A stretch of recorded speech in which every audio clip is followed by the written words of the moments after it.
O Senhor esteja convosco. Proclamação do Evangelho de Jesus Cristo, segundo Lucas. Naquele tempo, disse Jesus aos seus discípulos: Eu vim lançar fogo sobre a terra, e como gostaria que já estivesse aceso. Devo receber um batismo, e como estou ansioso até que isso se cumpra.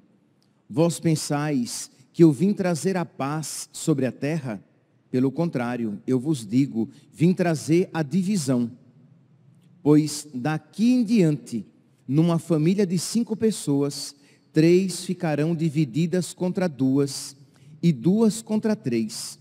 Ficarão divididos o pai contra o filho, e o filho contra o pai, a mãe contra a filha, e a filha contra a mãe, a sogra contra a nora e a nora contra a sogra.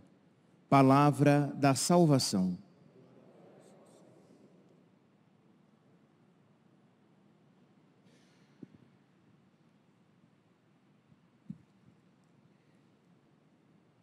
Caríssimos irmãos e irmãs, a palavra de nosso Senhor hoje, retirada do Evangelho de Lucas, capítulo 12, ela pode, no primeiro instante, nos espantar.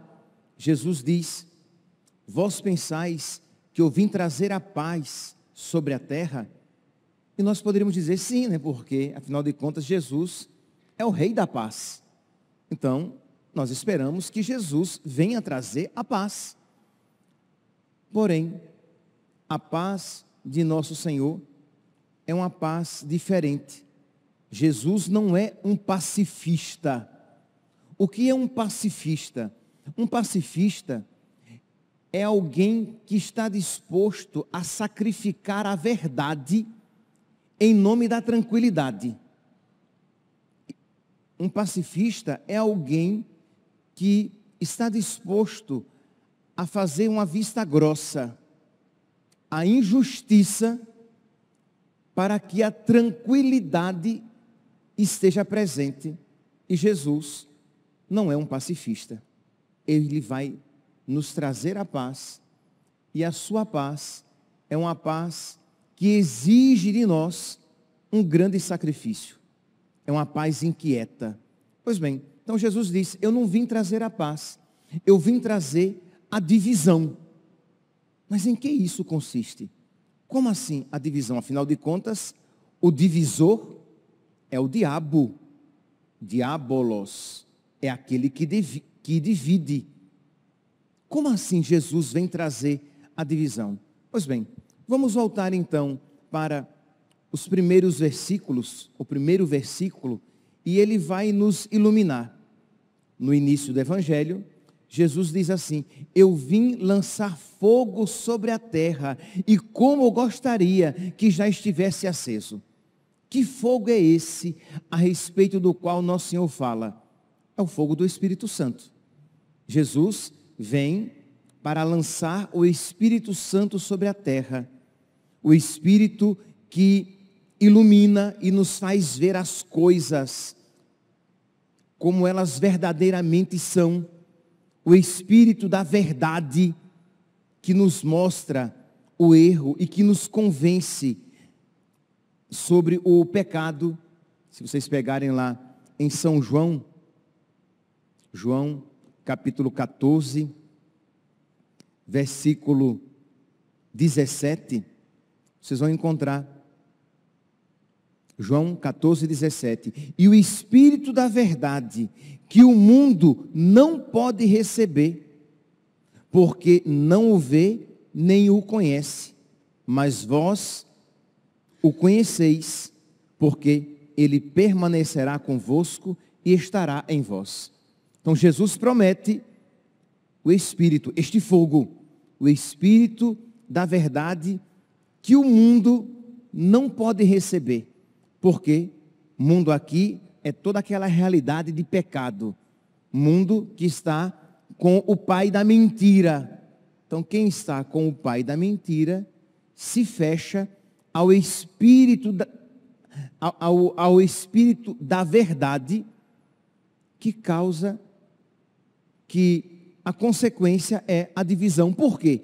Porque quando você aceita a verdade, você renuncia à mentira. Quando você toma a parte dos filhos da luz, dos filhos da verdade, você se coloca em contraposição com os que são da mentira. É por isso que no Evangelho de hoje diz que o pai ficará contra o filho contra o pai, a mãe contra a filha contra a mãe, a sogra contra a nora e a nora contra a sogra. Por quê? Porque era esta a experiência que os primeiros cristãos tinham. No mundo pagão, alguém se convertia. E aquele que se convertia se tornava, de alguma maneira, motivo de divisão na família. Por quê? Porque a família era pagã e ele se tornou cristão. Vocês sabem, no início do cristianismo, quando ser cristão, católico era crime punido pelo Estado, os próprios familiares entregavam, os próprios pais entregavam os filhos, ou os filhos entregavam os pais quando estes se convertiam.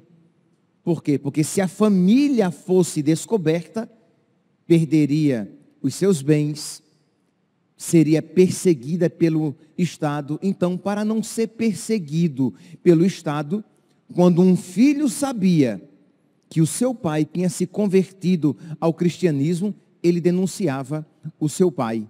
Ou o contrário, quando o pai descobria que o seu filho tinha abandonado o paganismo e tinha se tornado cristão, ele entregava o seu próprio filho à justiça para não sofrer as consequências daquele crime de ter se tornado cristão católico. Então, Jesus, este trecho evangélico tem isso em mente. Isto é, do pai contra o filho, do filho contra o pai, da mãe contra a filha, da filha contra a mãe. Por quê? Porque quando você encontra Cristo, você precisa tomar uma decisão. Quando você encontra Cristo, a sua atitude entre os seus amigos não será mais a mesma. Eu conversava com uma família e uma pessoa, uma mocinha muito bem intencionada, talvez até esteja nos escutando nesse momento, ou venha nos escutar, porque eu sei que nos escuta.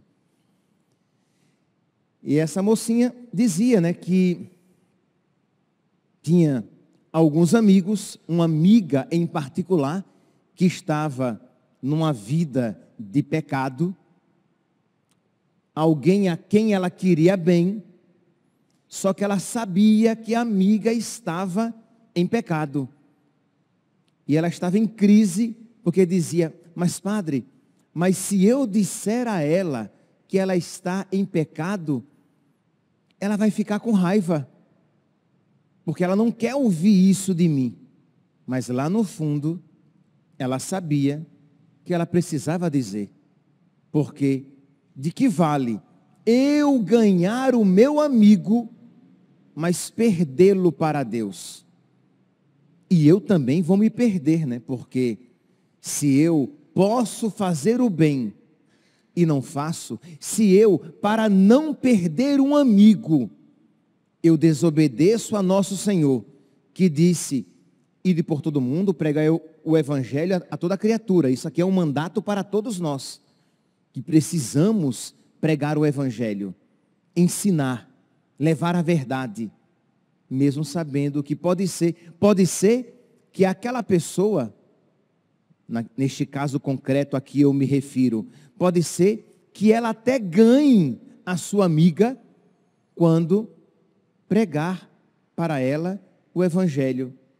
Mas pode ser também que ela perca aquela amiga, mas aquela palavra ficará no coração e na mente daquela sua amiga para sempre.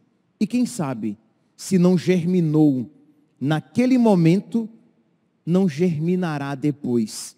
Aquela palavra vai incomodá-la. O nosso Deus, que é o Deus da paz, que não nos deixa em paz, vai ali incomodando, até que ela se deixa convencer por aquela palavra dita. Mas seja lá como for, voltemos aqui para o nosso evangelho. Nós precisamos estar dispostos a perder pessoas por amor a Cristo, porque Jesus disse: eu vim trazer a divisão. Quando você então adere à verdade, quando você adere aos mandamentos de Deus, quando você resolve fazer a vontade de Deus na sua vida, haverá muitas pessoas que abandonarão você, que não vão aceitar aquela sua mudança.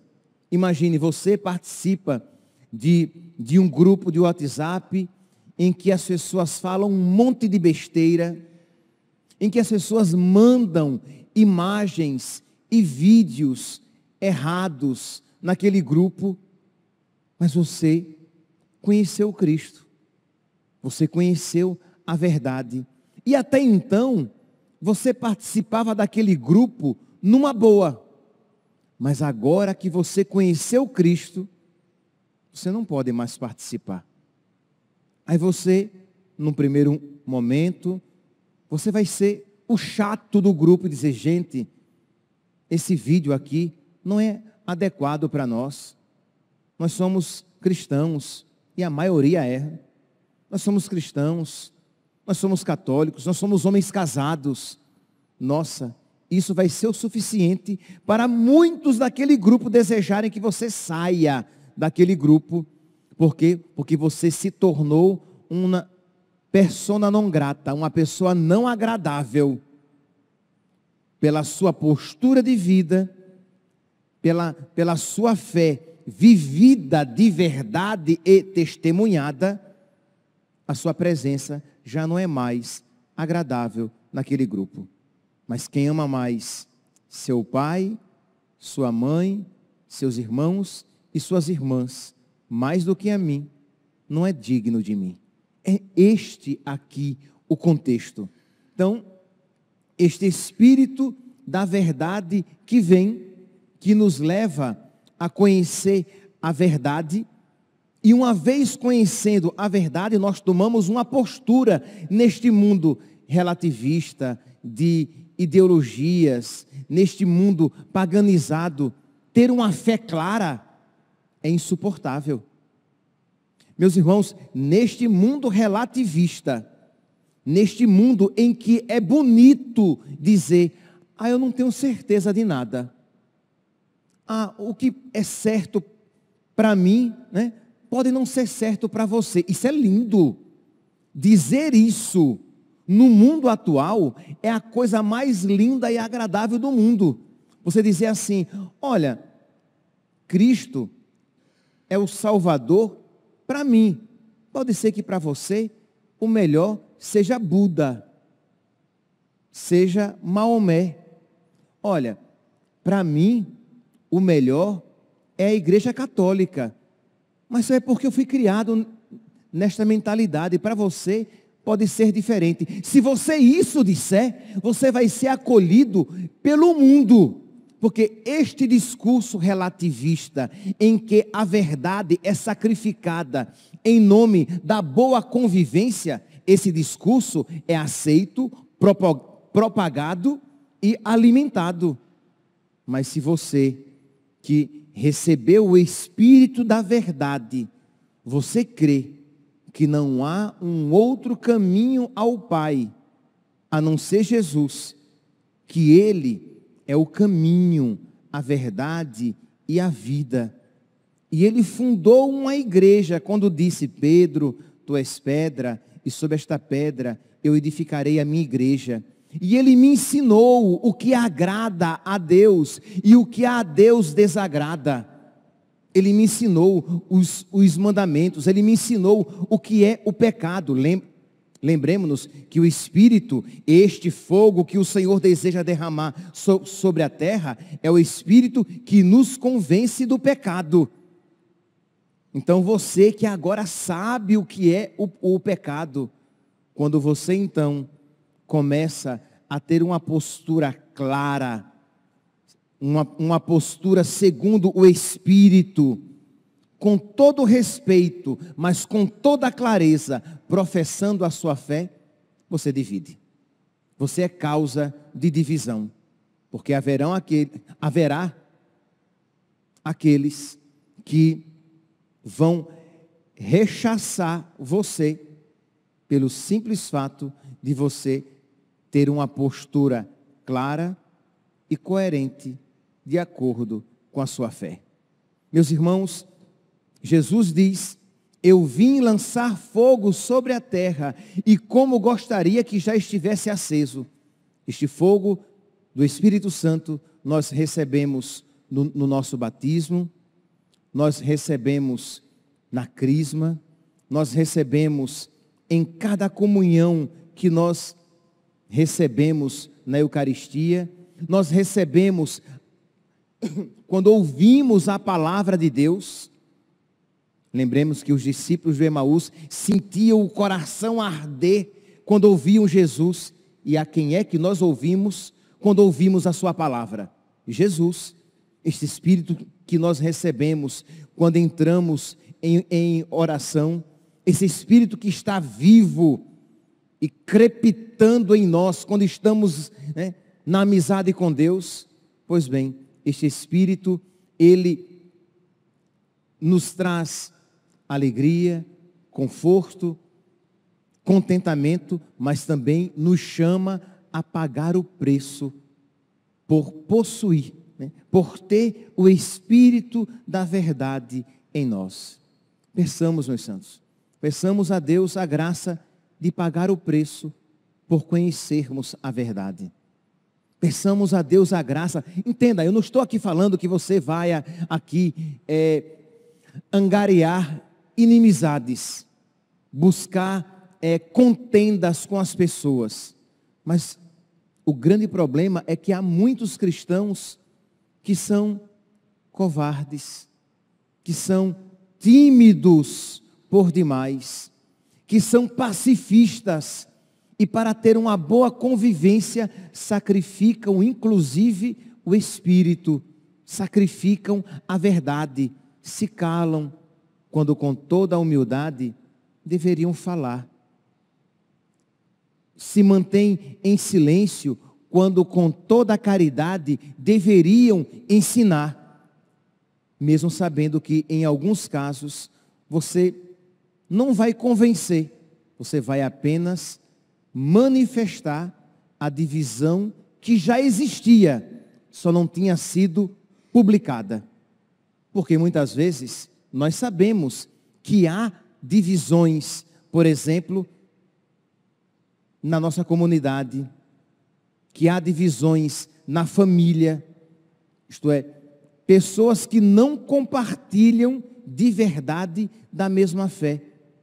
E às vezes, muitas vezes, é caridade você manifestar a verdade para que a situação se manifeste.